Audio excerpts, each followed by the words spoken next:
Hello, today recipe వచ్చి గోంగూర ఎండ్రాయిలు ఎలా prepare చేయాలో చూద్దాం. కడిగి శుభ్రం చేసి పెట్టుకున్న గోంగూరని ఒక పెద్ద గట్ట ఒకటి తీసుకోవాలి. ఈ కర్రీకి పుల్లటి గోంగూర అయితేనే కర్రీ అనేది టేస్ట్గా ఉంటుంది. తర్వాత ఎండురాయిలకి తలా తోక తీసేసుకుని ఒక 15 మినిట్స్ పాటు గోరువెచ్చని నీటిలోని నానబెట్టుకుని కడిగి శుభ్రం చేసుకుని పక్కన పెట్టుకోవాలి. తర్వాత గ్యాస్ స్టవ్ మీద ఒక బౌల్ పెట్టుకుని 2 నుంచి 3 గరిటెల వరకు ఆయిల్ పోసుకుని దీంట్లోని జీలకర్ర, ఎండుమిర్చి వేసుకొని సిమ్ ఫ్లేమ్లో పెట్టుకుని దోరగా వేపించుకోవాలి. ఈ కర్రీకి కాస్త ఆయిల్ అనేది ఎక్కువే పడుతుందండి. తర్వాత దీంట్లోనే ముందుగా కడిగి శుభ్రం చేసి పెట్టుకున్న ఎండ్రాయిల్ కూడా వేసుకుని కొంచెం పసుపు వేసుకుని ఇదంతా మిక్స్ చేసుకుని సిమ్ ఫ్లేమ్లో పెట్టుకుని ఒక 2 నుంచి 3 నిమిషాల పాటు ఈ ఆయిల్లోని ఈ ఎండ్రాయిల్ అనేది వేపించుకోవాలి. 2 నిమిషాల పాటు వేపించుకున్న తర్వాత కరివేపాకు కూడా వేసుకుని ఒకసారి మిక్స్ చేసుకోవాలి. దీంట్లోనే మీడియం సైజులో ఉండే 3 ఉల్లిపాయలని చిన్నగా ముక్కల కింద కట్ చేసుకుని యాడ్ చేసుకోవాలి.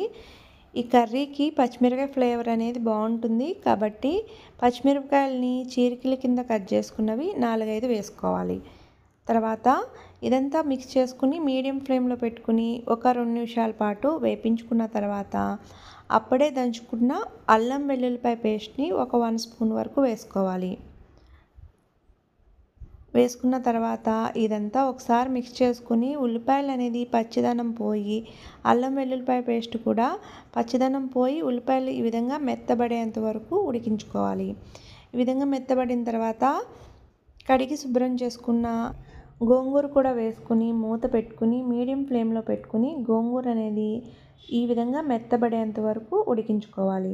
ఈ విధంగా మెత్తబడిన తర్వాత కర్రీ అంతా ఈవెన్గా కలుపుకోవాలండి.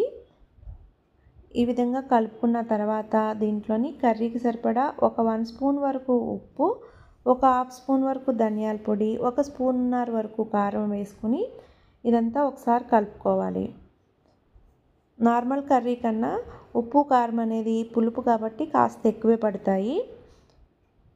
ఇదంతా ఈవెన్గా కలిసే విధంగా కలుపుకున్న తర్వాత కొంచెం వాటర్ పోసుకుని కొంచెం అంటే ఒక టీ గ్లాస్ మాత్రమే వాటర్ పోసుకుని సిమ్ ఫ్లేమ్లో పెట్టుకుని ఆయిల్ అనేది సపరేట్ అయ్యేంత వరకు ఈ కర్రీని ఉడికించుకోవాలి. చేసిన వెంటనే కాకుండా ఒక 2 అవర్స్ తర్వాత మనం తింటే కనుక ఈ కర్రీ అనేది రైస్లోకి చాలా టేస్టీగా ఉంటుందండి. ఆయిల్ అనేది సపరేట్ అయిపోయింది, కర్రీ అనేది రెడీ అయిపోయింది. డిష్ అవుట్ చేసుకోవటమే. రైస్లోకి చపాతీలోకి ఎంతో టేస్టీగా ఉండే గోంగూర ఎండ్రాయిల్ కర్రీ అనేది రెడీ అయిపోయింది.